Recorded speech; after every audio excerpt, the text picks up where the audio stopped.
Good morning. Good morning. It's a little bit of a smaller group this time, so I don't know if I need the mic actually, but I'll do it just in case. Well, and as is typical on early Sunday mornings, we have people trickle in. So we're just going to get started though for the respect of those that are here on time. And just wanted to welcome you to Reason Why. This is the Apologetics class, Defending Your Faith class for Catalina Foothills Church. And my name is Dan Grossenbach. I've been doing this, almost about two and a half years ago. Alan Cooney, pastor of our church, headmaster at Bush Ridge, started the class. And the goal is to really to equip Christians to be able to get out there in a culture that increasingly is more hostile, or at the very least less fertile ground for sharing the gospel. I know there's a Sharing Our Faith class, or there was maybe just yesterday, and I don't want to detract from that. Apologetics is the bonus material when culture is just primed to ask why. So we're here to give that reason why. If you missed, who was here for the last, at least one of the two sessions with Dr. Gil Shapiro?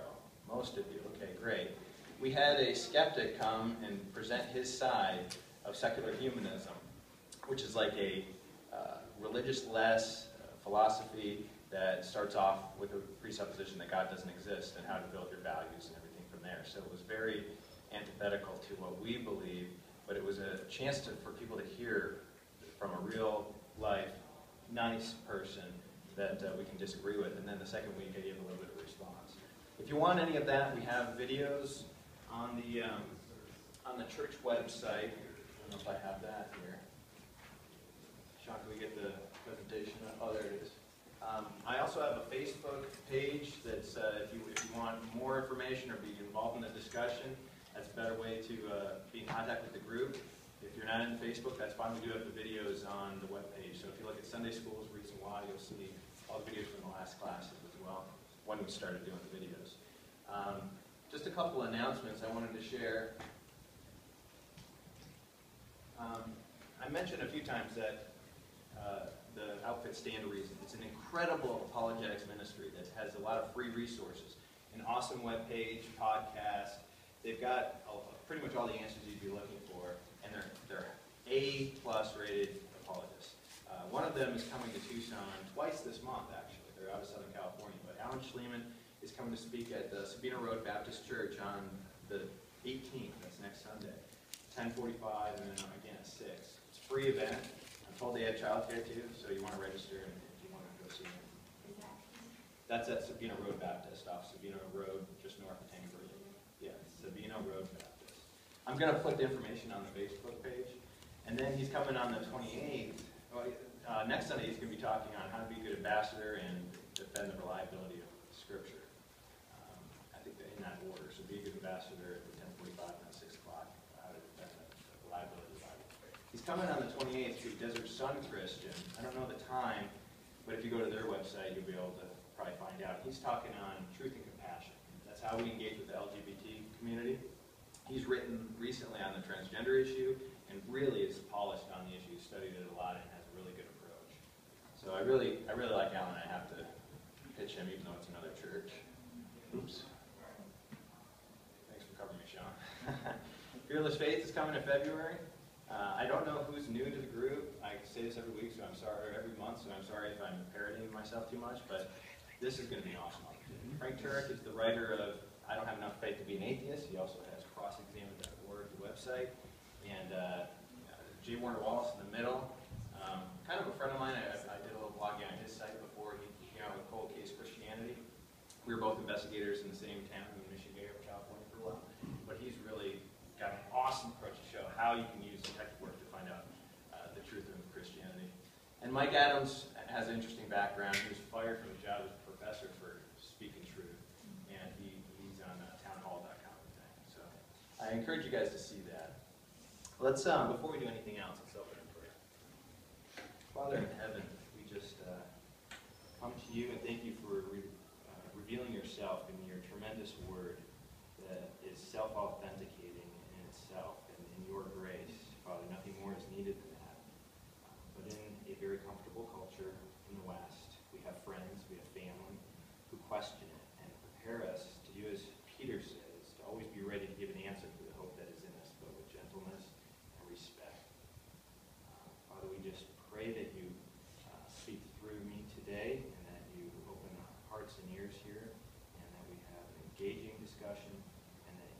prepare us to be your ambassadors this week in all ways, in our homes, in our work setting, in school, wherever you may put us. Let us bloom where we're planted, Father. In Jesus' name we pray. Amen. But before I continue, I do want to just say, I had my friend Enrique here. Enrique is with Corazon Ministries. They reach out to the Hispanic community. And he's invited me twice now to speak at their group. And I had a lot of fun on this last Thursday. It was all youth, so high school and college age kids. And a lot of Hispanic churches are from a Pentecostal background. They're from Pentecostal churches. And so it's a slightly different theology. All the main things are in line, but they typically don't have a lot of apologetics, and especially youth who are bombarded with anti-Christian messages so often. I really enjoyed being able to answer their questions, and it was interesting. It was a little scary for me because we went there without a plan. It was all Q&A. So whatever was asked, that's what the conversation was going to be. And Enrique did a great job of filtering out the tough questions. But it was great, except for the one about Lucifer falling with the angels, and that was a tough one. But the most touching part, and Lorena kind of pointed this out, when a real soft-spoken gal that was probably 15, 16, in the middle of high school, just asked, what do I do about the situation? And I have a classmate who is transitioning transgender, so she's female, and she wants to be called by a male name and male pronouns. Boy, wow, was that real or what? That's not just, let me give you the 5 points that point us to God. It was real.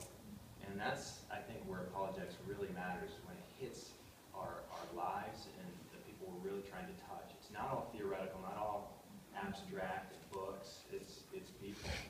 So what I really wanted to communicate in that setting, and that's what Alan does too, is we've got to build relationships. And that's hard because we don't want to compromise our principles, right? But we don't want to put up walls either. So in this fallen world, we've got to meet people where they're at. And that was tough. But we're praying for Cynthia, I think, is her name. So we want to pray for Cynthia. Let's get started. I don't know if the clicker is working. Is it working? No? Okay. All right. Well, this is my little icon because I came up with this system because, well, I guess you can go to the next slide too. Because the best way to explain it is by my mistakes and the wrong way, the way not to do things. The best way to explain why I think we have the need for approaching a defense of Christianity this way.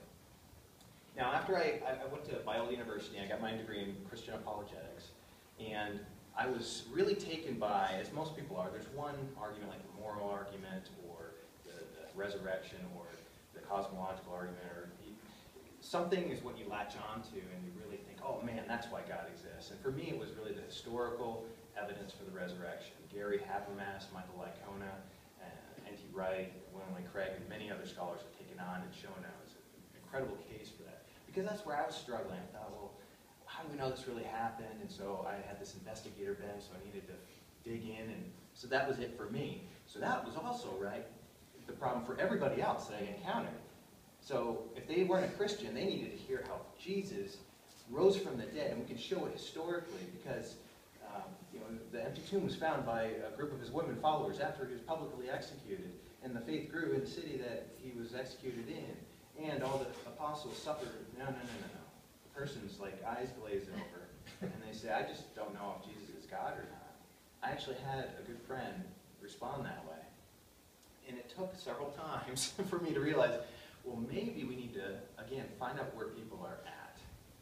So what I'm going to do is I'm going to go through this, and then I have the perfect sample to be able to pull from to show examples, and that is from Dr. Gil Shapiro's talk. So I took clips of, he really went the spectrum of objections, so there's a lot to pull from there. But from his talk, we're able to really see where he's hung up on. And so it's not all just about history. If we go to the next slide, Sean. We need to, first of all, listen, because I just wanted to talk. So we need to compassionately just find out where they're at. There's the greatest first step in engaging in sharing your faith is just asking questions. And there's a book called Tactics, and again, stand to reason, Greg Koppel developed this system of asking questions. What do you mean by that? How many people are familiar with Tactics or taking the class or read the book? Okay, just a few. We did it about 2 years ago. I'm going to do it again, I think, next month, unless something big comes up that we want to tackle. But that's the plan, because that's how you really get the ball rolling and you get to engage with somebody. But it starts with asking questions, because then people see, oh, you really care. You're not just preaching at me. Cool. That's how conversations begin. And so what I found out is there's not just history, right? There's actually 5 categories that every objection is going to fall into.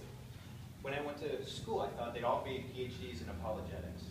Well, no, they're experts in different fields. So you have somebody that's a PhD in history, somebody who's a PhD in textual criticism, somebody who's a PhD in New Testament manuscripts, somebody that's a PhD in theology, somebody that's a cosmologist, not cosmetologist, cosmologist, an astronomer, somebody who, astrophysicist, somebody who knows the stars, or a microbiologist. They're from all different fields. And so it's not just all one shoe fits all, one size fits all. So the question is, does the Bible, and the Bible is really all we've got, right? It's everything, and it's the only thing as far as how we know God, except for natural revelation. But as far as the details of our faith, the Bible is really the game changer. So the number one would be, is it comprehensible? Anything, and this would go really for any tradition, any faith tradition based on a text. Does it make sense? That's kind of where it starts. That's probably the most important, and that's the first one I'm going to go off of, and that's probably the most common you're going to come across. So, does it make sense? Next one. Okay, is it historical? This is my favorite. Did the events that are reported there actually happen? Next one. We're just going to cruise through them, and then I'm going to unpack it a little bit. And then interpret it. What does it mean? Can we understand what it is that's being written? In biblical studies, it's called hermeneutics. How do you really pick apart and understand the context and the setting and what was meant to be communicated by the writer? And then, we'll back up. There's a joke. Again, it's a joke. Okay, so can you guys read this? I don't know if this is big enough to see. That kid doesn't know the meaning of the word fear. I hear he's flunking math, too. So it's the literal versus figurative thing. You always hear, oh, you're translating the Bible literally. Well, there's a context we want to get around, so ha-ha. Preserved. Does the original copy, because if you've been in the class long enough, or if you've read on your own, you know that there's no original Bible out there. There's no original texts that were written by the writers, the divinely inspired writers. There's no actual paper, parchment, or scrolls, or anything that was originally written. It's all copies. So the copy that we have now, does that reflect what we had back then, is the question. And then the last one, is it significant? We're living in the whatever world, or whatever generation, and it's so easy, like I said in the prayer just now, that it's to be comfortable and to just not worry about it. And how do you deal with whatever? That's a tough one. Or, and it's a subjective significance, subjective value. So some people may say, well, I don't like that your belief has this or that you hate gay people, or that you don't, that you think you're right, or whatever the struggle is, there's this subjective rejection of it. So that's what I mean by significant. All right, now we're going to unpack it a little bit. If there's questions you can't hear, I missaid something, please raise your hand, but we're going to get into discussion a little bit. So hold the questions for a little bit. Next. This is, well, it's going to get dry. There's a lot more text than I normally have, but I have to do this, so I apologize in advance. But how did this come across in Scripture? I just took, this is from last night, going through, and so there's probably more. But Nicodemus, when he came and approached Jesus at night, he didn't have the history problem. He says, Lord, we know that the things that you're doing and the things that you're doing must have come from God, right? So he understands what he's doing. It happened to people he trusted right in front of their eyes, or maybe himself. Maybe he even saw it, Nicodemus did. So that wasn't his problem. Jesus responds in an odd way about being born again, and so now he gets tripped up in this, I don't get it taught on the born again. How could I, as a grown man, be born again? So there's something where there's a disconnect. He just needs to get the logic. So he's honestly seeking. He comes in the dark of night to meet Jesus on the rooftop, and so he's willing to listen, but he's sincerely not getting it. So that's the comprehensibility side of it. In Matthew 11, I think Luke 7 too has this account. John's disciples, John the Baptist, or John the Baptizer, they come to Jesus and say, "Are you the one that we are to be expecting? Or should we be expecting somebody else?" Meaning, are you the Messiah or is it somebody else? And Jesus says, well, what have you seen and heard? That the lame walk, that the blind see, and he talks about historical events that people have witnessed and testified to. So he's giving a quick historical case, although recent history, of events that actually happened. Next. In Acts 8, when it's Philip walking far south, thank you, comes across the Ethiopian eunuch, a high-ranking royal official, and he's on his chariot and he's reading the Old Testament and he's reading Isaiah.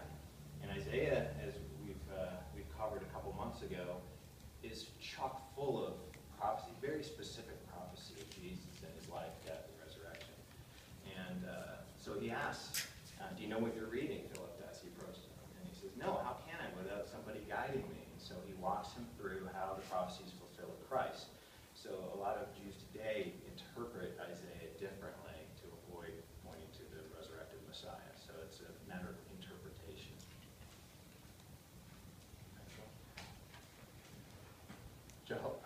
Jehoiakim, the king in Jeremiah's day, was not a very nice guy. Things were going south, as they did in the Old Testament. You'll see the kings and the people said, "Oh, God, you're great," and then they just wandered. And then, "Oh, God, you're great," and they wandered. And this is one of the low points.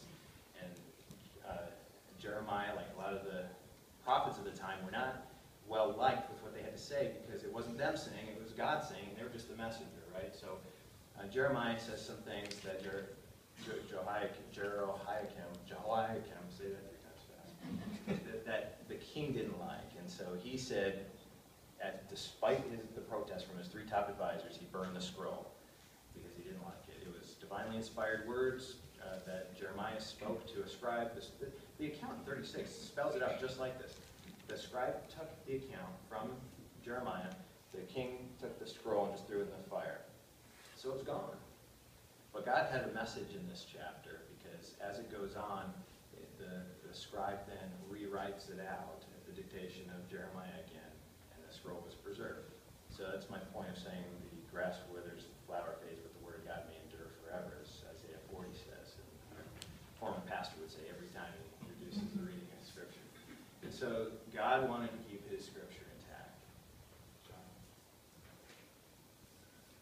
And the significance thing, one of the biggest, other than the I don't get it, that for the seeker, the person that's open, it would be the comprehension part of it, that I need to get my mind around this. For everybody else, or they have a problem with interpretation or the preservation, but really the other big one is the significance, the subjective response to the gospel. A lot of people are just bullheaded and don't want to accept what's otherwise true and plain in front of their eyes. And that was the case, I think, with the rich young ruler. He was probably somebody of influence in the Jewish society of the time, and he came to Jesus and said, "What must I do to get to the kingdom of heaven?" "Well, give everything that you have." And then he walked away sad because he was a rich man. He walked away sad because he was more concerned with himself and his wealth than learning about the truth and going the only way to God through Jesus. So those are pretty biblical examples, mainly involving Jesus himself, and then one from the Old Testament. So this is where it gets a little dry. So if you have your coffee, you'll be good to go with me. Okay, so what I want to do here is I want to talk about how they're important. Each of these 5 are important, and then I'm going to show how they are insufficient by themselves.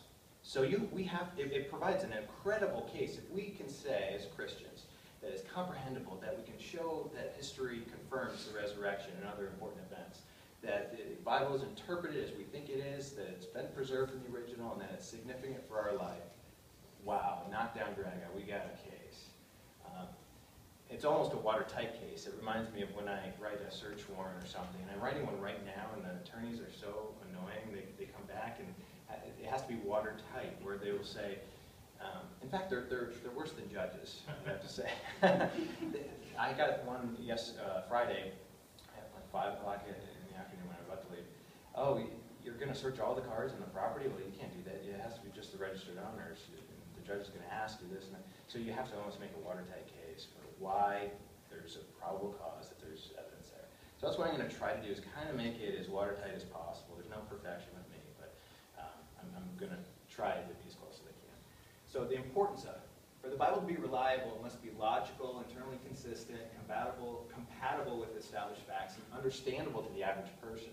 It has to make sense. In Christianity, I would say, and our claim, is that the central claims of Christianity make sense in this way. And I would add that they also make sense of reality better than any other worldview. So not only do they not make sense, they also make sense better than any other alternative. So that's my claim, and I think it's a fair one. The challenge is, and this is where we get into the weeds, even if Christianity makes sense, John, this is when you're up, the events recorded are non-historical. This is what the skeptic could say. Even if it makes sense, I don't think they really happened. It's all made up. It's fairy tales. Or we're interpreting it incorrectly. John Dominic Crossan of the Jesus Seminar has a theory, as others do, that it's all symbolic and that it's metaphor that the resurrection was. They say that you're reading it wrong. It wasn't a literal resurrection, it was a spiritual resurrection. Or they say that it was all just copied off of the ancient Greco-Roman dying and rising gods. So you're interpreting it all wrong. You never meant it to be history. So that's interpreting. So even if it makes sense, it's still, you're not interpreting right. So, but there's more, it gets worse. The text has been so badly corrupted, the text that makes sense to you, that we can't even understand it. Any real historical events that would correspond to a non-existing original text would be virtually unknowable. In other words, we don't know what events took place in the first place to make sense of them. And then lastly, whatever. Events in the first century Palestine, in the case of the resurrection, what do I care? They don't matter to me. So even if you have a great case to make sense and answer all their objections, you still have other areas. So that's why we want to try to tackle this, okay? Thanks, Sean. The importance of the history. Well, to be reliable, our claim in Christianity is unique in this, that it hinges on a historical event. In fact, all the way back to creation being the very first historical event, and any claims, and that's a scientific claim, but it's still a historical event. So a lot of historical or scientific claims we can point to as historical claims because they happen in history, like the creation, or in miracles, and then the resurrection. They have to correspond to objective, real events. Do you remember, those who were here last month, the 1 Corinthians 15 passage that I read? It really cuts at the issue where Paul was addressing an issue where they were debating whether people rose from the dead or not, or because they expected it to be an end-time event where everybody rose from the dead. The Jews did. They didn't expect the Messiah to do that, or any one person. So there was this debate, and he said, well, look, if the resurrection didn't happen, if the dead are not raised, then Christ has not been raised, and if Christ has not been raised, then our faith is useless. He goes on to say it's futile, and then that we're most be pitied. So he's serious about it to point out that that is very important, and if history doesn't matter, then nothing matters. So our claim is that they did happen, and that the challenge is, even if it's historical, it doesn't make sense. It's not comprehensible. We're missing the point of the message if we interpret it incorrectly. The textual corruption prevents us from accessing that supposed historical event, so there's no message that corresponds to this event, so it's ridiculous to even start history in the first place. Or lastly, whatever. Okay, next. You can see there's going to be some repetition here, so I'm going to cruise through these.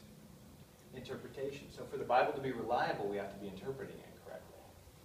And I would suggest, and most scholars do, that the central doctrines of Christianity are uncontested. So for the large part, the minorities are the cults and some others that spin off a pretty important doctrine, but that's why they're split off and why they're called the cults. And then the challenge is, even if we're interpreting everything correctly, it doesn't make sense, it's not preserved, it's not historical, or I don't care. And just two more real quick. Bear with me here. So for the Bible to be reliable, it's got to be preserved. We have to have it preserved. That's something that Gil Shapiro talked about. Nobody's read the Bible, he said. And it was translated and copied, and we just can't trust it. As Bart Ehrman says, there's more textual errors than words in the New Testament. So what are we going to do? It's lost, right? Well, our claim is it's been adequately preserved. There's no central Christian doctrine that's been impacted by copying or transmission errors. That 99% of it is, we know the words of what was originally penned, but even those that we don't, it doesn't pertain to any central Christian doctrine. So the challenge is, say it's perfectly preserved now, right?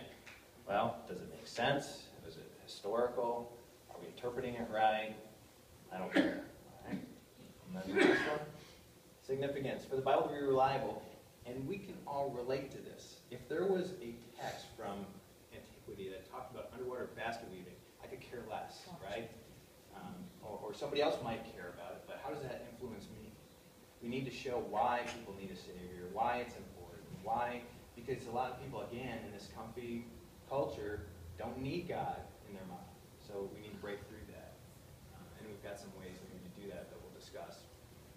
The claim is that nothing impacts us more than the message of the gospel. That is the story of our lives, and the lives of our friends, too. Right? But the objections remain, as we talked about. So, does it make sense? Did it happen? Are we interpreting it right? Is it preserved? Right? So even if it makes sense, how can we rely on it? So do you understand how all of those are necessary? It's a bit of a burden, isn't it?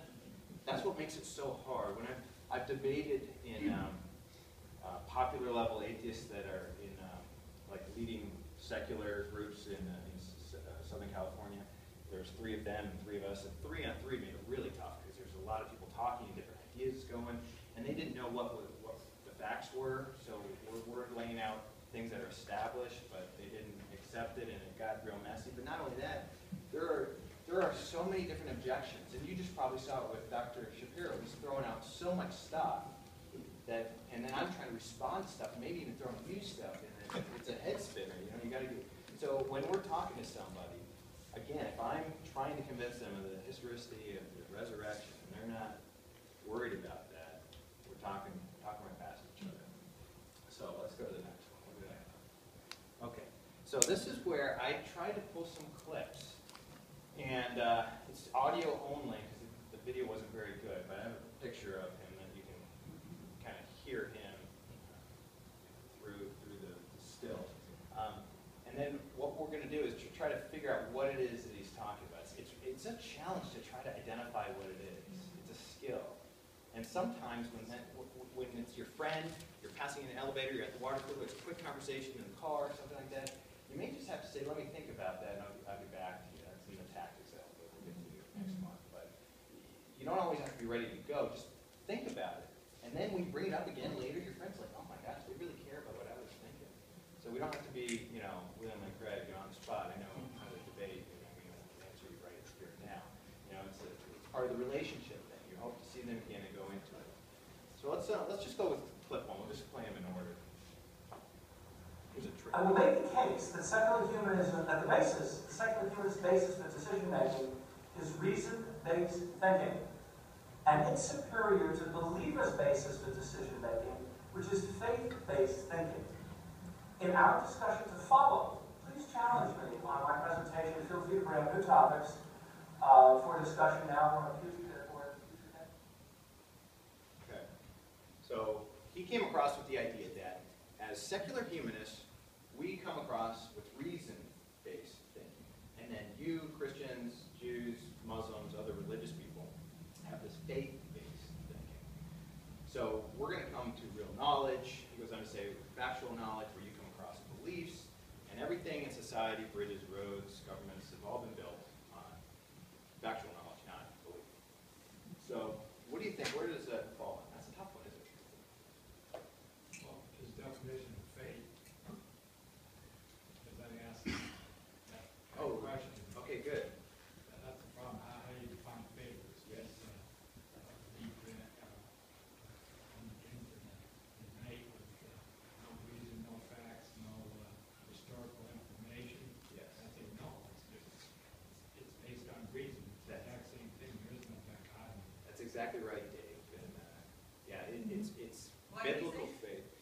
said that faith, biblical faith, as Christians, is based on reason. It's not evidence-based, or it's not a critical way to think.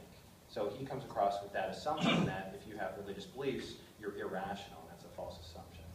So there's usually in any statement or any question a lot of assumptions that are built in. And with him, there's a lot. I mean, starting with God doesn't exist. That really colors a lot of what he's going to say. His idea of epistemology, or how we know things, how we have knowledge, is that the secular people have it, the religious believers have wishful thinking. And that's actually early Enlightenment thinking that changed. But there's a lot wrong with what he said, but if we're trying to get at does God exist, like something basic like that, his statement that how we come across knowing it is completely irrelevant. We could be idiots. We could be a baby who doesn't know anything, and God still exists. Our thinking could be completely irrational. We could be a crazy guy and, I don't know, a crazy homeless man wandering the streets babbling. God exists. But you could still be right. So how we come across to know something has nothing to do with whether that it actually exists. And he makes the same mistake with moral values too.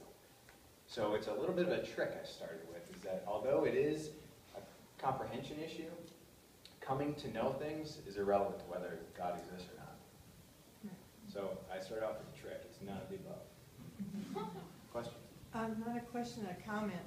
A few years back, my husband and I were in a Sunday school class from a DVD of Stephen Meyer. And Stephen Meyer uses the regular way you and I and everybody thinks to prove the existence of God. You mean Stephen Meyer, the creationist? Yes. Yeah, that's a little bit of name calling that Dr. Shapiro used last month. It's that intelligent design folks are clergymen or creationists, but that's all it is, because Stephen Meyer is an accredited scientist. Very impressive. The whole time he was talking, I kept thinking, you need to sit down with that DVD and see. Right. And that's why we wanted to get together, so they can know that we're not a bunch of dummies, too. Yeah. Peter? He also made a comment that he could be challenged by it. He said that their way was a superior way. Oh, yeah. Where is that coming from? That's What does right. that mean? That's right. If you're right, Yeah, he wanted to say that it's not the only way, but it's superior, or the reason-based thinking is superior. The scientific method isn't the only way, but it's better. He kept saying that our side is just better. pretty subjective. Yeah, that is a little bit subjective, isn't it? That's right. Mal, would you have something? Yeah, and I think it should be flipped, to be honest with you.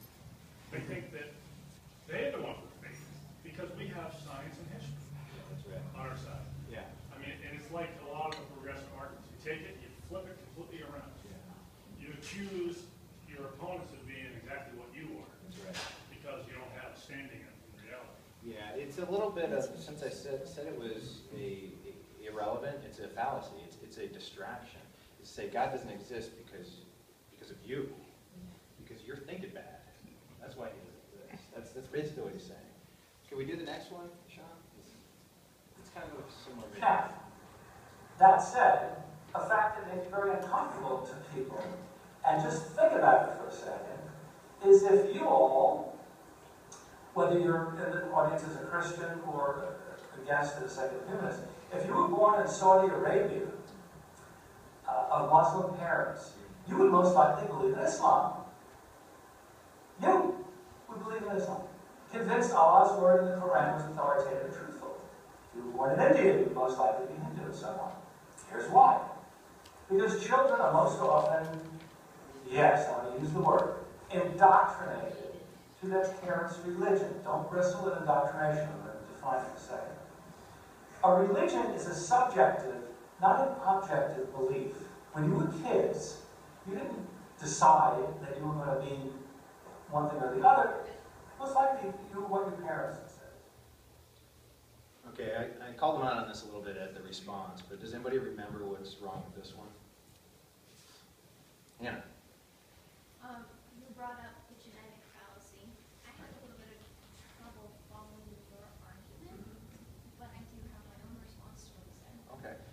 clarify that. Thanks for that. Yeah, basically what he is saying is because of where somebody is and where they grew up in their environment, for that reason, and that reason only, they believe that whatever X, okay, Muslim, Islam is true, or Judaism is true, or in this case, Christianity is true. So only because of what we're brought up in. First of all, it does exactly what the other one did. Again, it points at us rather than God. So does God exist? Well, you don't. You're raised in the West, and you're the Christian West, and you'd be something else. Well, that's a nice story we can talk about, but let's get back on track, right? That's irrelevant. That's why it's a fallacy, a genetic fallacy. Where you get a belief doesn't have any bearing on why you believe it. I turned it, like Mel said, I turned it on him to say, well, would that apply to secular humanists? If you are raised in a secular humanist environment, does that mean that's false because you were raised in a secular humanist? Well, no, you've shown it's not, because you're raised in a Jewish environment. Dad was a cantor, went around on the East Coast in the country at Jewish ceremonies, and so he was raised in that Jewish environment that he rejected. So he actually showed demonstrably that couldn't happen. There's more to be said to that, but it's enough to say that it's irrelevant. And the following clips will bring us back on track for the CHIPS model. So let's go to the next. Oh, well, are there any other questions on that? Because I also said something like my kids are raised in my home, and it's a Christian home, and I can teach them stuff about religion, or I can teach them about geography and weather and stuff like that. Are you saying that I can't because they're in a Christian home? That's ridiculous. Where they learned it, it's either right or wrong. So another thought is, how does Christianity or any religion spread for that matter? So an example of in northern Iraq, you have the Kurds who are Christians. That's right. Good point. So how do you explain that? Yeah, and that would happen everywhere. There's pockets everywhere where people have different beliefs. In fact, that's for any moral reformer. You come in with a different set of beliefs. So, yeah, that's a very good point. Thanks. John? A result of faith-based thinking is Scripture provides no reliable internal mechanism to verify or self-check that its pronouncements and observations about reality are correct, and dismisses outside objective confirmation of the same, then on what basis could that religious claim that it is the true religion and all others are false be made? For example, Muslims come at their religion just the way you come at your religion. They assume Allah exists, Muhammad is his prophet. You can't criticize them for doing exactly what you're doing. So the best that you can say is, well, they have their truth and we have our truth. But as we know, there's kind of only one truth about what it's all about. So what do you think about this one? Is it more the same, or is there something else that we could pin it on? Is it based on what we talked about? What was his basic point? Yeah, sorry. He was basically saying that there's no internal verification to know that the Bible is true, and there's no external verification either. So basically all you're left with is to say that you feel true, so it's true, just like the Muslim, the Mormon, the Jew, anybody else that has religious beliefs. So it may be true for you, but that's great. You can't say anything that's objectively true. I mean, it's really interesting. Like, he keeps saying, like, my way of thinking is the better way, and it's proven by science and archaeology, whatever. But then at the same time, you find so many people in the world, the vast majority of people in the world, who in their experience have not found his way of thinking to be true. I'm having a hard time. It's a little bit of intellectual snobbery, right? My way is better than your way. But like, if it was true, then you would think that secular humanism. I mean, how long has it been around? It seems. It's an Enlightenment thing, I think. Yeah, but you know what I'm saying? Like, it just seems to be. It doesn't seem like there's very many people. Yeah, if he says it's better, he needs to give justification for that.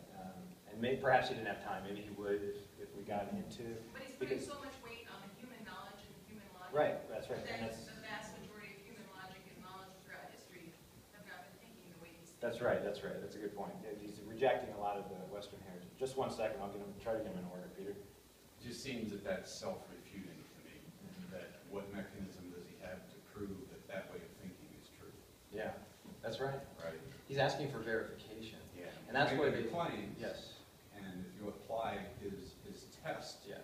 right, that he wants to apply to the Christian worldview, if you apply that same test to his claim, it fails. Yes. Yeah, we talked about that over coffee with him. Yeah, right.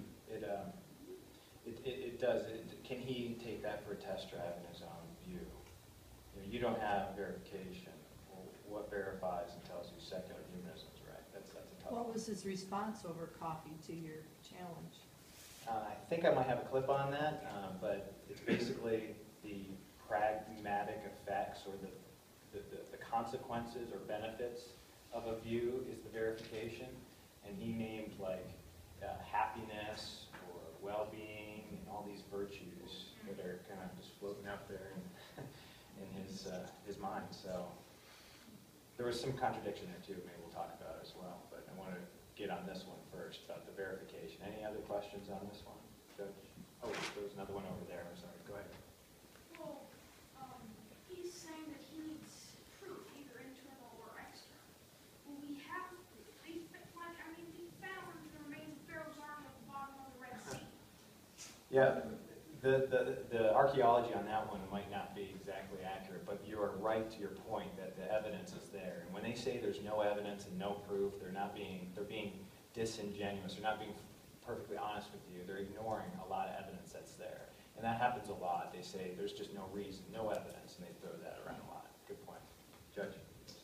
I missed the first Sunday when he was here. I was here the second Sunday when he was back and he responded. So, but what I did not hear him refute that Jesus lived. Does he not believe that Jesus ever lived? He did make a comment that, yeah, there's no secular historians that say that Jesus lived, and we're going to get to that. Okay, so, all right, because he was asked the question the second week, if Jesus' resurrection from the dead is a true fact, then what does that do to secular humanism, and what does that do to you personally, Dr. Shapiro? And he twisted that to say, well, you can't prove that Jesus rose from the dead, and therefore, no. But the question was, assume that it's a true fact. And what does it do? He said, well, he would not be a secular humanist; he would be a Christian. Wasn't that great? He bowed down on his knees. Wasn't that great? So back to the point about you can't objectively verify through the scientific method today that Jesus rose from the dead.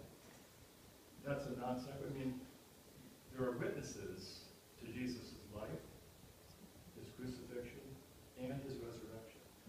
And the fact that we can't bring those witnesses back to life now to convince him through the scientific method somehow that this all happened, you can't do that with any past event. And so, and the other thing is, if you took people out, if there was an accident, in front of a church several months ago, probably been an accident, motorcycle, a car. If all of us in this room had been out there on the corner watching that accident, we would all probably have different perspectives, and there'd be some discrepancies in our factual accounts, but none of us would say an accident did not happen. That's right. We might disagree about the speeds and whatever, but The historical core yeah. was still And be so there. I think that his underlying premise is just so wrong. Yeah, and that's what I said. Yeah, good point, Judge, because in the beginning I said that his belief in no God, his positive affirmation in atheism colors everything. So he comes across with this methodological naturalism where it can't happen. He starts with miracles are impossible, so we'll start there. We'll take that off the table. It's like me saying the suspect has to be black. That's absurd. We're not going to start with the prejudice. So yeah, good point on that. We're going to get a little bit more in history. Was there another one? Okay. I feel that he was not teachable. Okay? And Maybe. to throw out all history in the world of architecture, which I was a part, we had professors that constantly said, why did you do that? Why? Constantly asking me why. So you kind of lost your sense at that point. But there's so much history, and he refutes history. And that's what you were saying. He refutes history, and we have evidence. DNA, carbon, whatever it is, carbon dating, okay? We know things now that we didn't know years ago. So I don't think he was very teachable. Yeah, right. That's possible, and then the bullheaded subjective significance gets in the way a lot. And we're going to get to more of these clips here, Sean, if you don't mind. Let's see what the next one is. And the other interesting thing is that the nations which have which self-report as the happiest are based on factual knowledge and secularism. Scandinavian countries, for sure. Denmark, happiest place on earth. They are nominally religious. They'll say they're kind of a Lutheran variety of Christianity, but they're very secular. Okay, so I mentioned this before, and this came up again in coffee with him, is that it's, see, if you're secular humanist, you're going to be happier. That's what the surveys show. So, therefore, secular humanism is true. It's interesting too, because Scandinavia has one of the highest suicide rates in the world, so that's it. And alcohol. Yeah, so, and the question is, what is happy? What does that mean? Because if you have the survey to the third world, is the happiness the same? I mean, they're not obviously going to be in the same economic situation, but yet Christianity is spreading like wildfire. So it's, what does happiness mean? I mean, is it enjoyment, your own personal enjoyment? Classically, happiness was human fulfillment. And where else do you ground that in God? So happiness, what is happiness? That starts off wrong. And then, you know, religion a new religion in the first century was very risky. And so if they were true, whether they're true or not, it was not an enjoyable. They didn't have, you take a survey of the early apostles and they were all probably very unhappy by the Scandinavian standard, right? But yet what they saw was true or really happened, right? Because they're willing to pay for it. Jerry, did you have something you wanted to? No, Okay, said your piece. So this, where would this fall though? If we're looking at trying to pick things apart, let's say your friend, this is tough because Gil will throw all the spectrum of things. But say that's all you heard.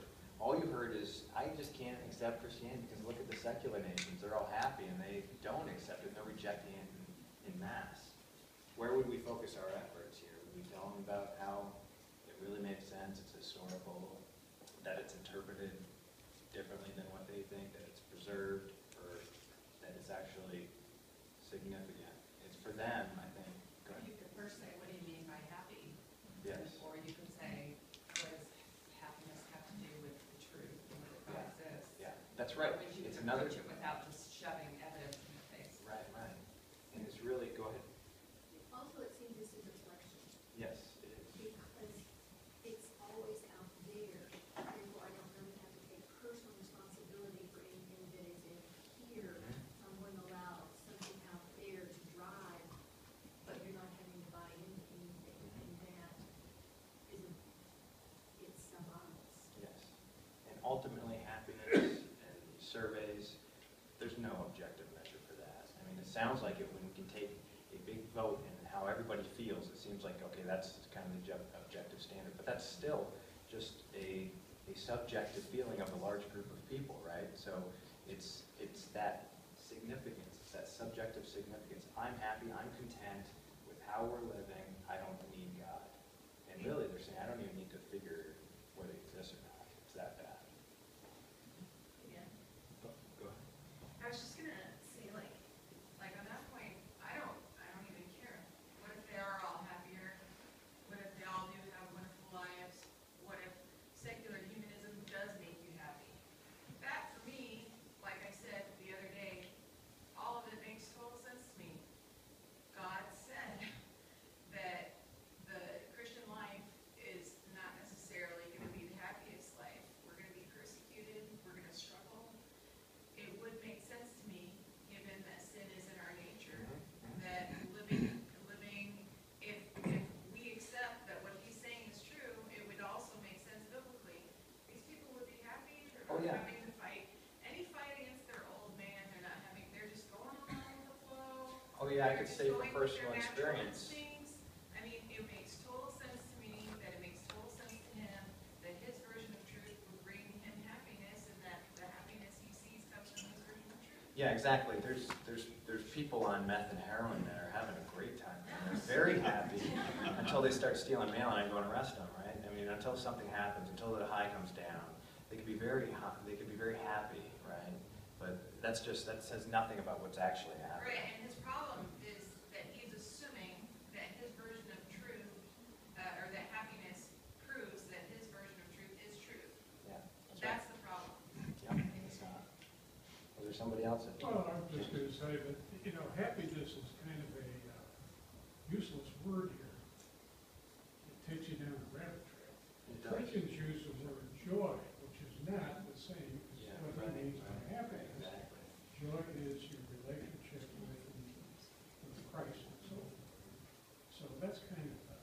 exactly right, that's right. Piffle. Oh, there's lots that's wrong with it. Mark, did you have something? I was wondering, did you have a chance to talk to him about his thought of eternity? I thought, you know, all this information he gave us, he gets killed in a car wreck on the way back to his home. What does it all matter? Yeah. That's like the opposite of what he was just saying, is that I accept secular humanism because it makes you happy. And if we should accept Christianity because of the consequence or the benefit of the afterlife. It is certainly a psychological benefit, but, and it depends on your friend. You know, maybe that would rattle their cage enough to start investigating. That is an example of that person, when they are coming from the significant side of things, if that is really their concern, is that people are happy, well then maybe they would resonate with something like that, because now you're in their camp, now you're talking their language. So your point, bringing that up, may not be a good argument by itself, but maybe with your friend that comes up with, I want to do what makes me happy ultimately, you can show them, well, if heaven's really real, and I'm going to tell you all about it, you're going to want that. Because I've heard it said that show Christianity is true and then show them that they want it. You can't just stop with showing it's true, but being compelling. And if somebody is really already focused on that, you know, what is it, the consequentialist type of view, like what makes it a happy person, heaven does that, right? I love it when the Mormons come to the door. And one of the things I'll say to them is, can I pray with you? When they really get uncomfortable. They take their backpacks off and, okay, I'm ready now. And then I'll ask them, can I ask you a question? If you step off this curb and I hit my car, do you know where you're going to spend eternity? Well, they're really, they're really spit and sputter net. You know, and that shared my faith, you know, because 1 out of 1 people die. And, you know, Whatever. You know, my brother's a doctor in New Jersey, and I hear so much of his arguments against Christianity to what his. I'm not saying that, and my brother's pretty well, he's comfortable, and I think he's comfortable too. Yeah, that's You know, what I'm it not is. saying. If you're focused on happiness and your own enjoyment and satisfaction, it's hard to shake you. But like you say, 1 out of 1, right? Is there another one? Yes. Yesterday I was listening to somebody who's an apologist for Muslim faith on TV, and he was saying that the height of happiness for a Muslim is when he takes out Christians. That's the height of happiness. However, he didn't believe that. And God had a plan. The creator had a plan. And we don't know exactly what that was, but we need each other. And he also said that there's a tribe in someplace South America that believes that they were descendants from an elephant, and that the elephant was good. And so that's what they believed in. Until somebody comes along and tells them otherwise, based on history and facts, they're going to believe that. Right. So that's our opportunity. It's easy to shut the mind off when the heart Yeah. wants something, it doesn't want something. Now we're going to go through a couple more clips, and then afterwards, I want you to think of anything that wasn't on the clips, because there's some big things he said that I didn't include, because there would have been, I have like an hour of clips, I got to really chop that up. So let's do the next one, and then think of other ones, and we'll have a conversation over with the remaining time. But secular humanists question the authority and reliability of the Bible. Now, I'm assuming most of you read the Bible.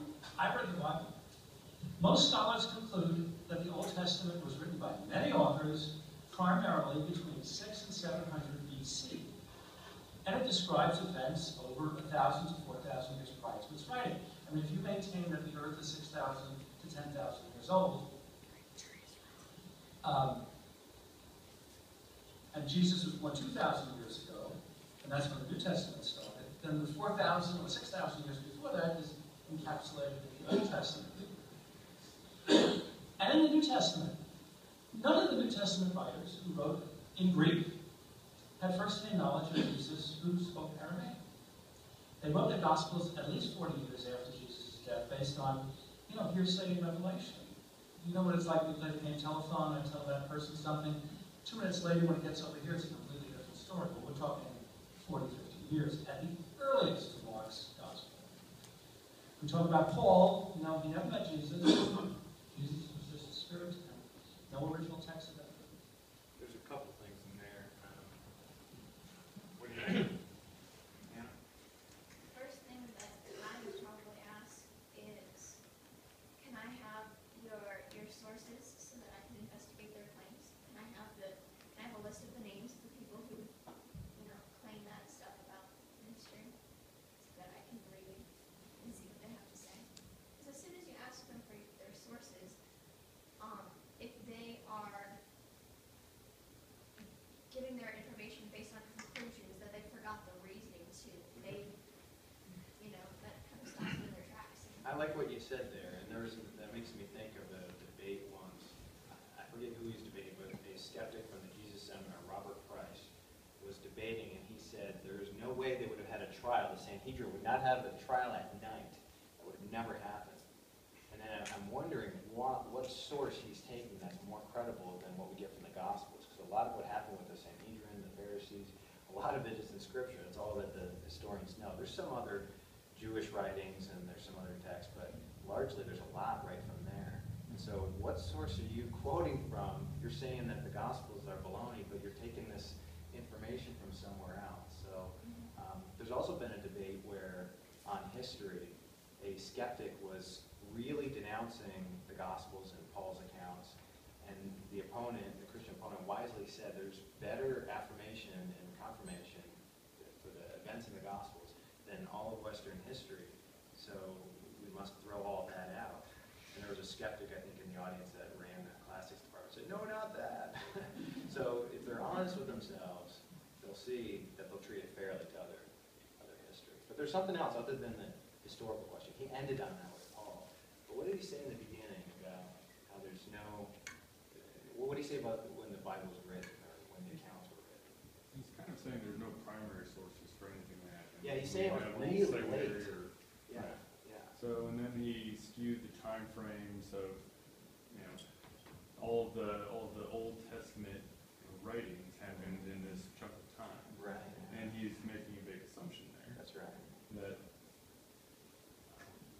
that they're all just really late, and that was pretty much it, right? He didn't go deeper than that. And again, I got to give him a little credit that he didn't have a lot of time. He tried to tackle on a lot. So if we had a conversation, maybe he could have other reasons for it. But based on what we just had, he threw that out there that it's late. Does that trouble you guys that it was written late, or do you think that was not true? What are some thoughts on that?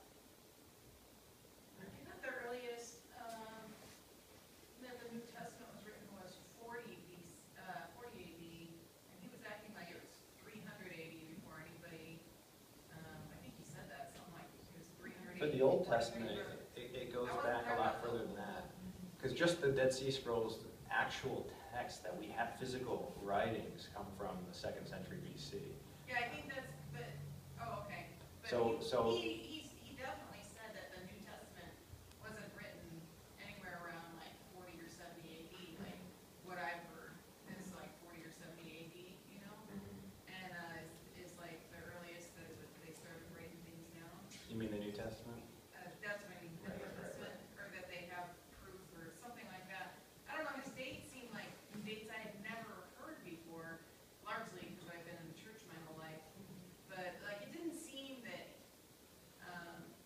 like I remember when they found the Dead Sea Scrolls, that there was some insanely small percentage, not even like totally even 1% of the texts that had been changed from the original Hebrew and Aramaic.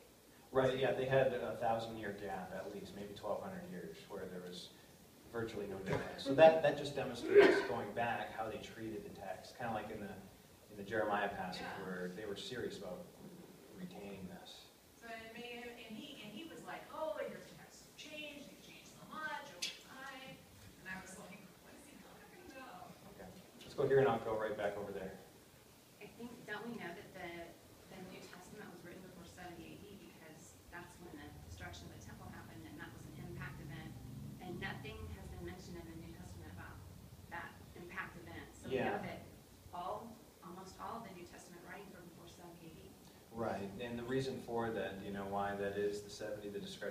destruction of the temple. Why is that relevant?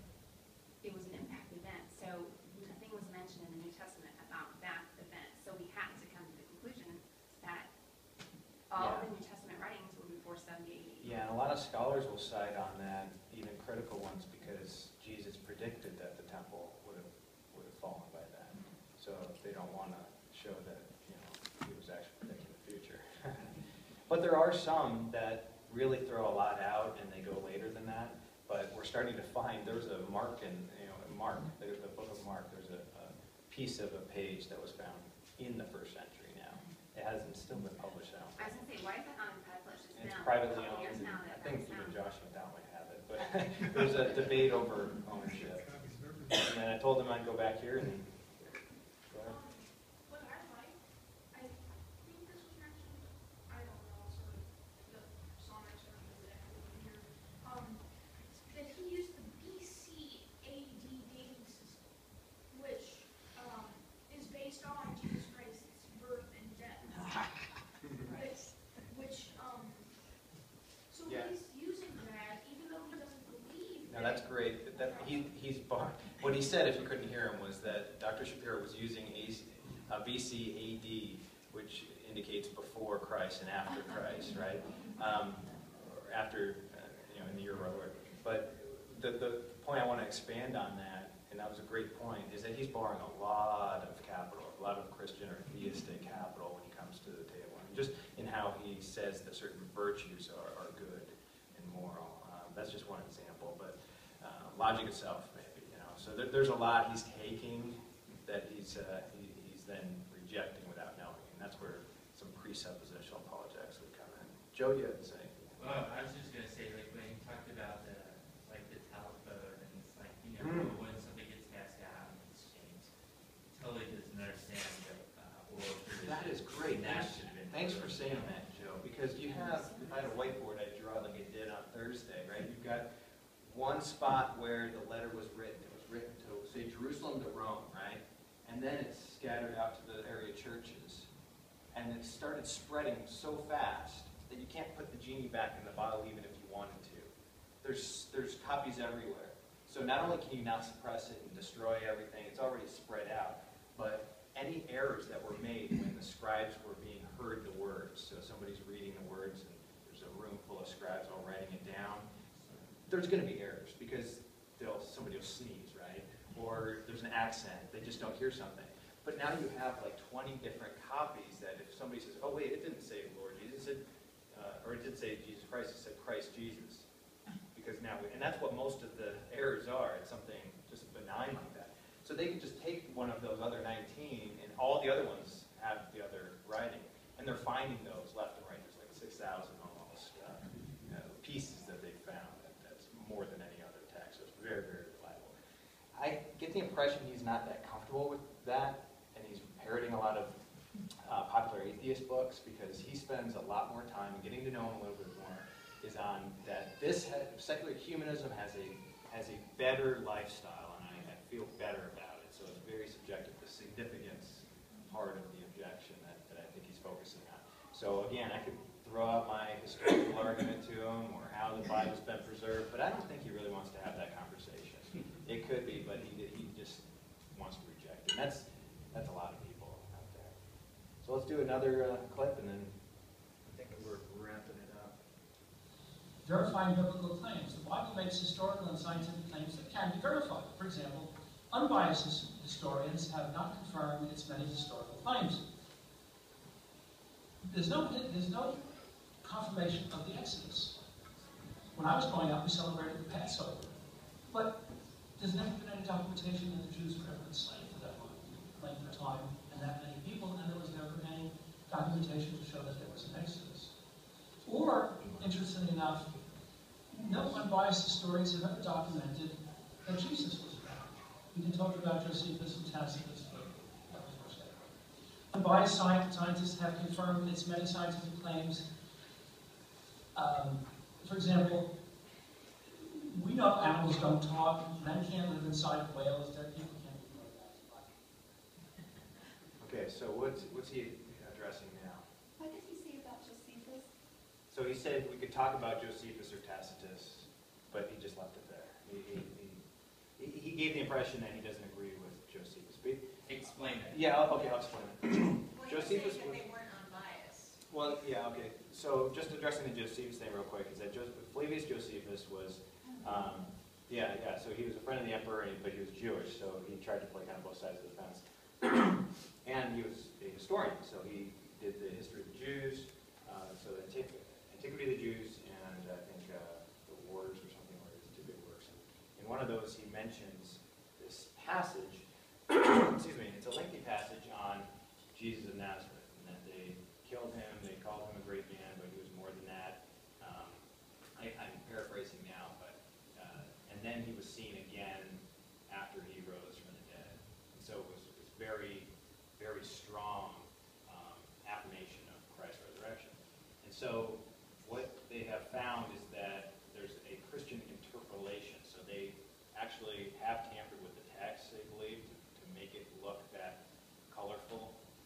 But they found an older Arabic text that goes back before the interpolation. That's what's so great about all these. As time goes on, we find more and more text. And so we found something that shows it still talks about Jesus, that he lived, first of all, that he was a Jewish teacher, and then that he died, but it leaves off the resurrection accounts.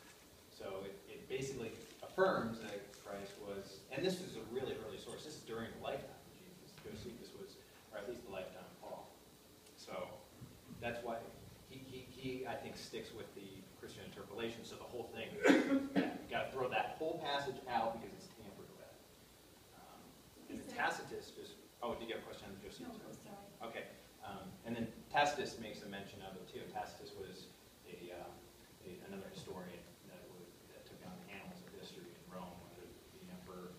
I think it was Nero, I think. So that was within the first century as well. And I'll point out that the first thing you led with was no documentation on the Exodus. Well, and I'll have to go back and find it, but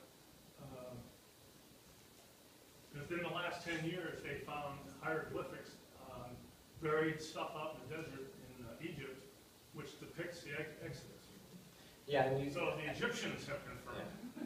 Well, and as we've seen, now that we know Dr. Shapiro a little bit more, we know that maybe that's not his issue. So we could even show that, let's look at what we have from the ancient world. I mean, there's a lot of accounts that we don't have anything, we don't even know about. Most of what happened we don't know.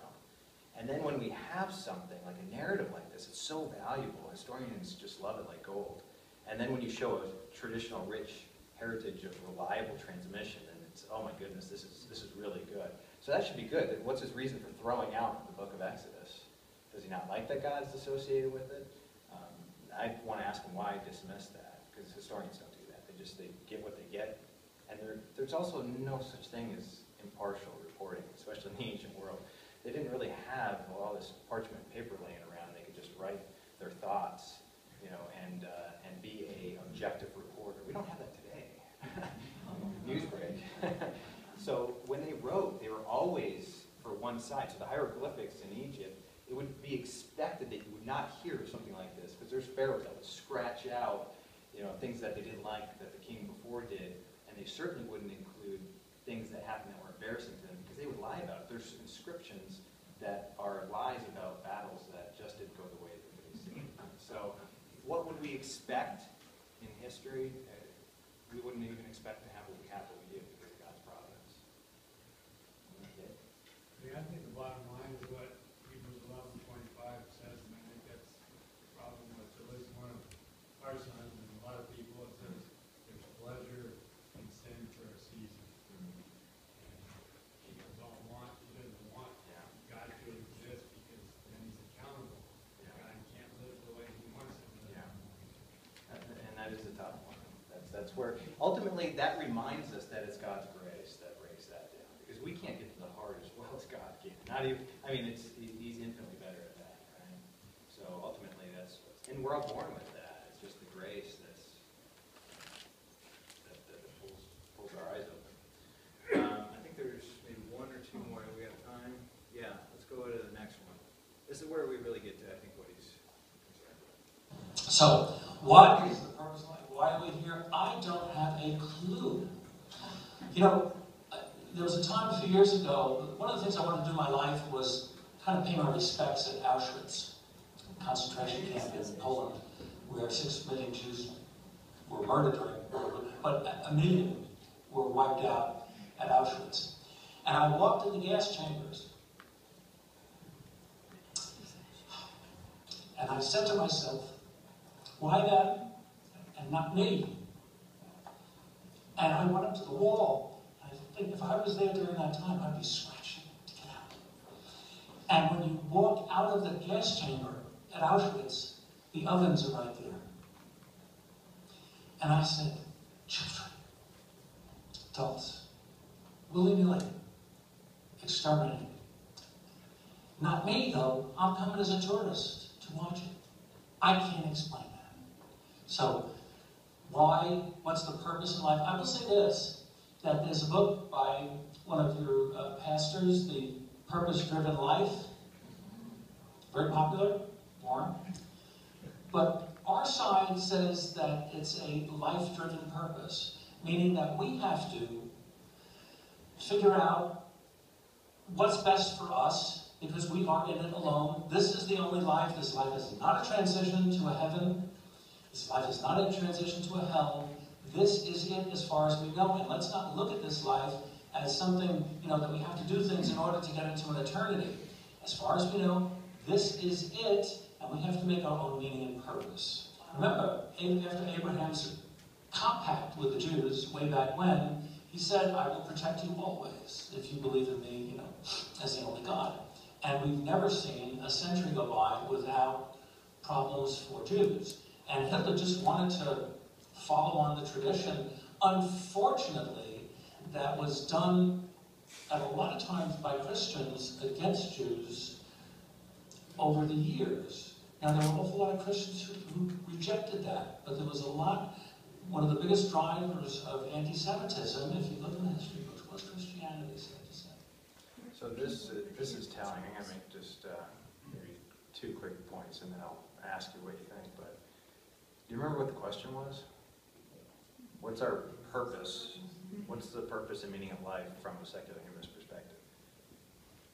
And he answered something that really tells you where his heart is. He went into saying, well, how could God do that? That's not answering the question. But that's what happens to us.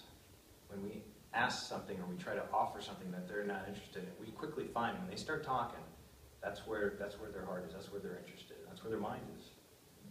And that tells a lot, because that goes with his feeling of, I need happiness, I don't want sorrow, and that's a troubling fact of just, I'd say maybe even millions of Jews have left their faith because of what happened in Auschwitz and the rest of the concentration camps, because where was God in that?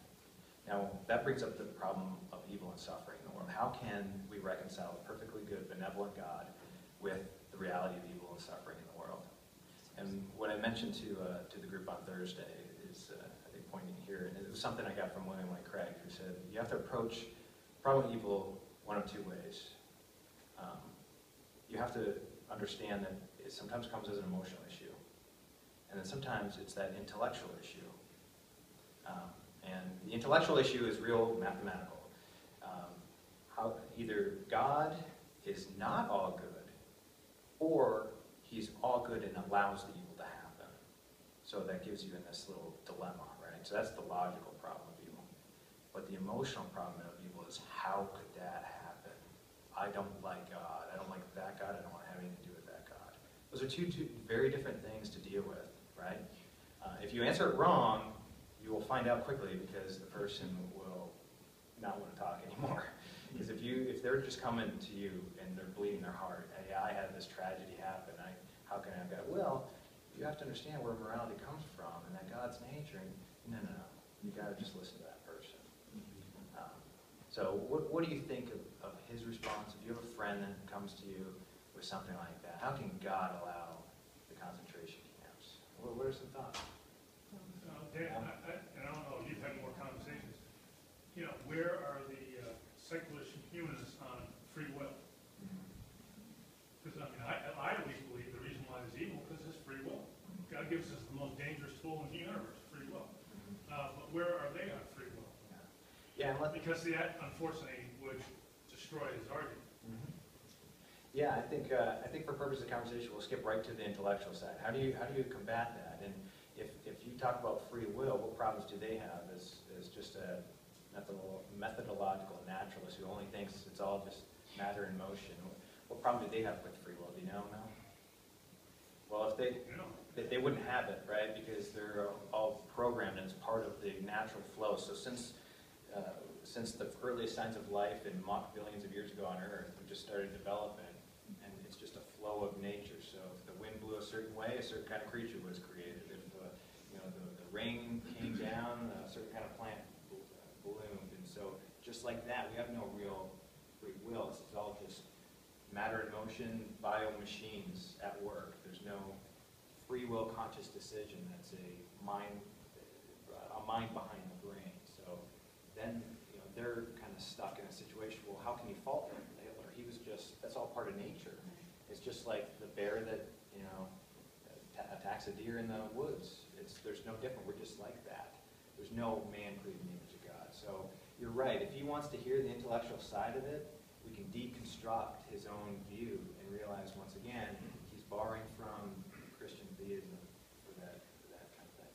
Do you have a question? I was going to say, I didn't hear his presentations, but in hearing your clips, the only time I heard him really get emotional was when he talked about going to Auschwitz. Yeah. So I would say that his sensitivity is in the moral authority. And I would, I guess, maybe zero in on where does he get his moral authority and what makes him know that was wrong. If they thought it was just a way to cleanse their population, it wasn't particularly wrong to them to do that. And it's deep down, it's a hard issue. Yeah, it's a hard issue. And we all, I don't know if I can say this, that we all have friends or family like that, but I know I've got plenty. And there's something that you just can't get to with I just reason. wonder what is his moral logic. Yeah, no, that's a good point. And he never I answered asked him the that, though, in the question and answer, so to interrupt, but I asked him that, is where do you get this standard from? And how do you know? I even asked the question, he listed all these virtues. What makes those good? So they just are. It's just common sense. We just know. So that's like his stopping point is his subjective. That's just what I like. And he said, like, all the cultures in the world have come to the conclusion that murder is wrong. It's just a worldwide. And we have a stopping point as Christians too, but it seems to be a pretty sufficient stopping point, is that God, in his very nature, just reflects that goodness and that perfection. And anything that deviates from that is evil. And so we have our stopping point in God as the moral lawmaker. But that's something beyond ourselves, right? So we can actually judge other cultures. Anyway. All right, I think we have one last one, but Sandy, quick. I got the feeling he doesn't think he has a soul. Possibly not. Yeah, I think, the end of right. I think you black out at the end. It's ultimately coming from a purely naturalist standpoint, materialist, so there's no soul or mind. It's all just bio-machines moving around. Quick question. Did he ever say when he turned away from God? What was the point? That's a good question. Because it sounded like, because he did get emotional regarding Auschwitz, that might have been a huge turning point in his life. That's a good point. And a lot of that I would want to, when he's here, steer clear from, because that's an autobiography, that's a personal thing. I was really trying to get to ideas and arguments and stuff like that. But that is interesting, because if you want to reach somebody, you have to get there. But that's really important. I remember him saying that he was about 7 or 8 years old when he became aware of what happened at Auschwitz. Yeah. I think it was something. And I really think good point. This is a value judgment. I'll just own it. I think that emotional thing led him to choose the intellectual approach so he doesn't have to deal with the emotion that he's feeling. Yeah, right. It does maybe give him an out a little bit, right? A lot of it. John, let's do the last one. I think we have one more, right?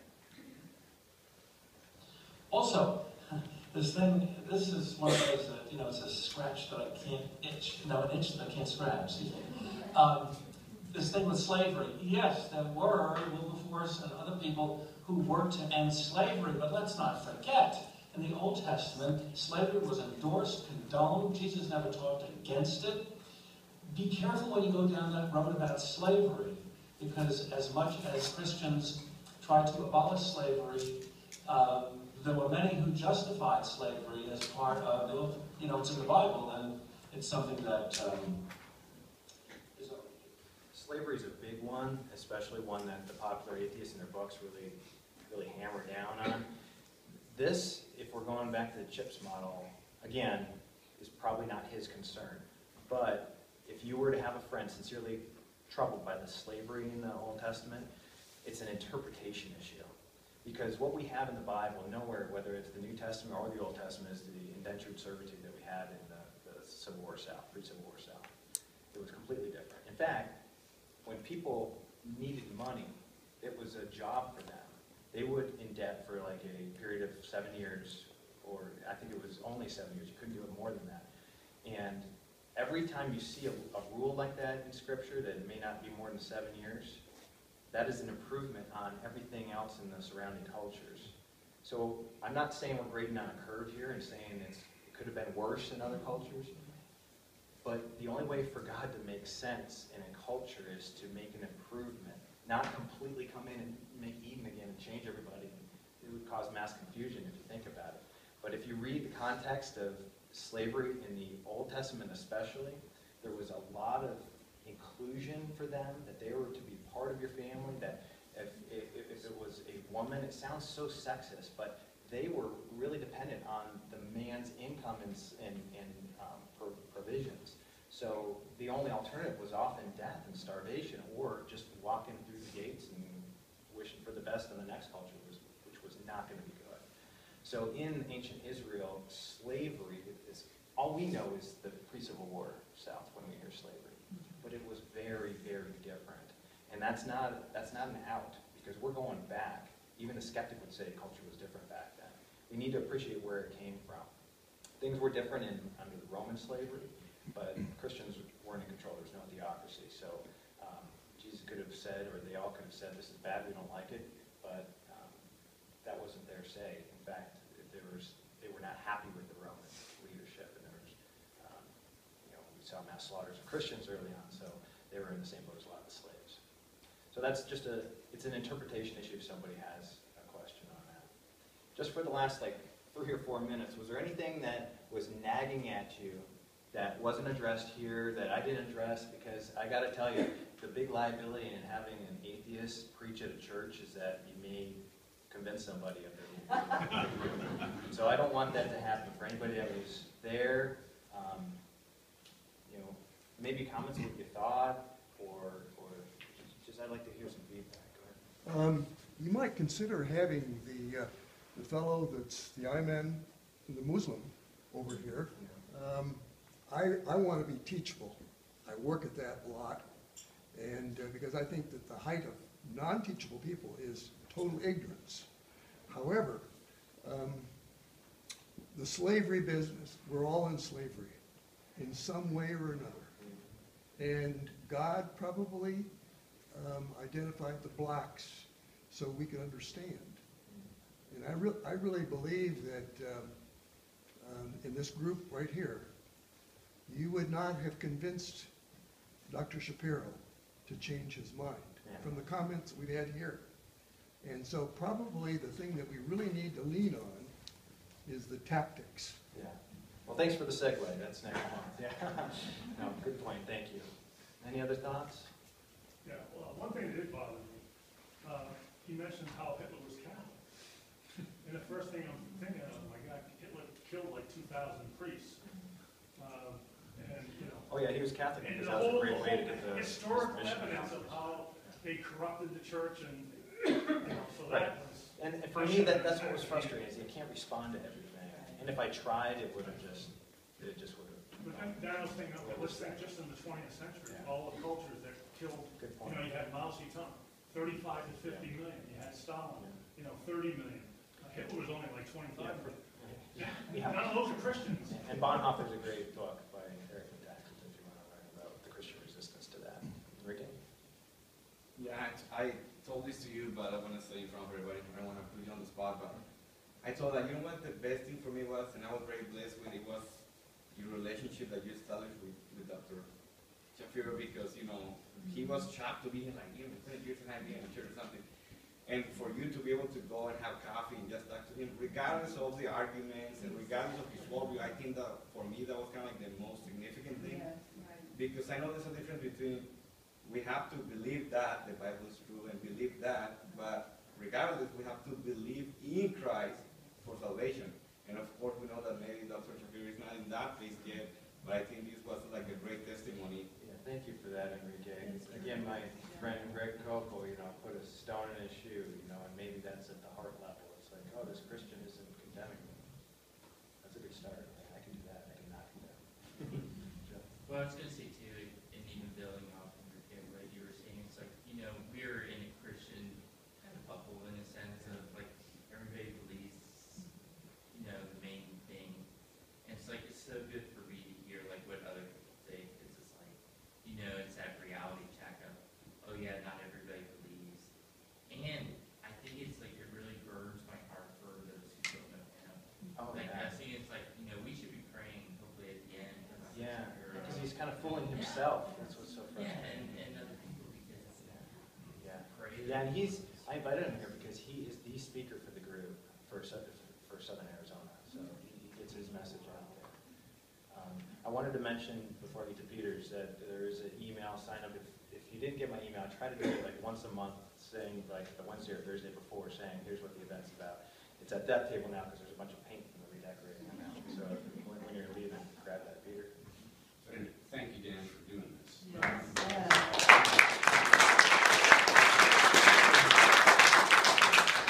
I think that this was great because we get to hear the stuff that's just out there all the time. With that being said, the guy, to me, he's so ill-informed and uninformed. He doesn't know what Christianity is. That's right. He doesn't know textual criticism. He doesn't know its history. He makes so many popular claims that are just wrong, and it's so hard to engage with someone if you've got to get them educated first in order to have a conversation. And that's the way he came off to me. Yeah, me too. Is he a journalist? No, he's a retired podiatrist, and he also leads the Free Thought Arizona Skeptics Group. Has he ever had a Christian in his group? Not that I'm aware of, I don't think so. Next week, on September 18th, there's a guy specifically attacking Christianity, though, at their group. I want to make one last comment. I think I've already said that, so I might have burned it. But anyway, has anybody noticed the gorgeously strange building that's being built on Sunrise just west of here? Has anybody seen it? Yeah, that's a Mormon temple, and what that is it's a rarity because they usually have them in big cities. It's been overdue for Tucson, I guess, but they're having it here, and they can have certain ceremonies there, and it's off limits to anybody that's not a Mormon. In fact, I think you have to be a temple recommend, meaning a higher level established Mormon, except for when they first open the doors. And so they're going to open it up, and I don't know when. I've got a couple Mormon friends, and I keep asking. There's a lot of Mormons in law enforcement, so I bump into them all the time. I've asked them, it's sometime around January or maybe the turn of the year. Would anybody want to go? Yeah. Okay. And if anybody does, we may go just to see it. We're not going to cause trouble, but we may ask some questions too. I asked my friend, and he's kind of, I think he was a bishop at one time. I don't know if he is anymore, but he said that, yeah, they have people there. I said, do they just talk about the structure in the temple, or do they talk about theology? No, they know more about the theology. We want to talk about that more than the building. So I thought that was a good sign. So, the Saint somebody or other that they have on the top is supposed to be like only the third one in Arizona. Oh, is it? Yeah, that's the angel Moroni pointing towards. Some kind of saint's a woman. I saw a clip on TV and the lady's crying that they're getting the saint on the top. I'm thinking, oh, that's a golden idol. And it turned out it's gold. I'm like, oh, that's a good one. But I never heard the name. Anyway, let's close in prayer. Oh, one more comment. I got one comment. This is, I'm only standing because this seat starts out nice and soft. This is a great subject, and all you people have some great comments to make. It's been very educational for me. One story told to me several years ago by John Blander, who's a renowned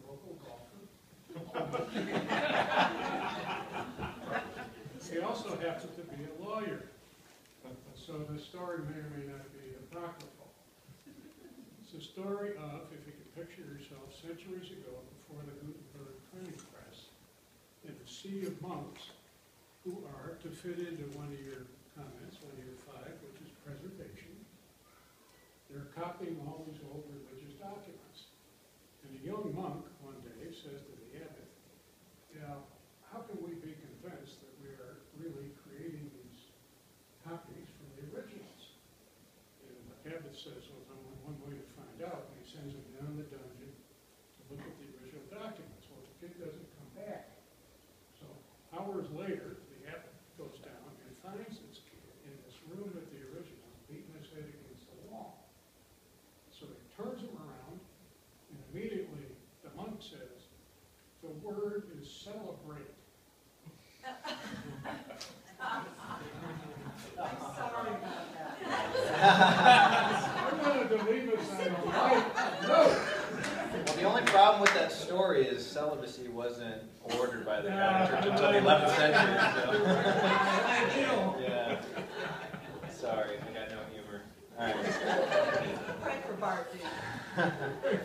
Father, thank you for this time. We just ask really today something a little different. Is that normally we go out and combat the mind, and we are going to do that and ask for that help. But Lord, we ask for your partnership in really opening up the heart, peeling back the scales, and making yourself known in a very personal way to those in our families, those that we love, those that we haven't met yet. And Lord, we know that it's your will that you want many, many to come to you, but the gate is narrow, and there's a cost to truth and a cost to getting it wrong. And we just pray and thank you for your grace that you've given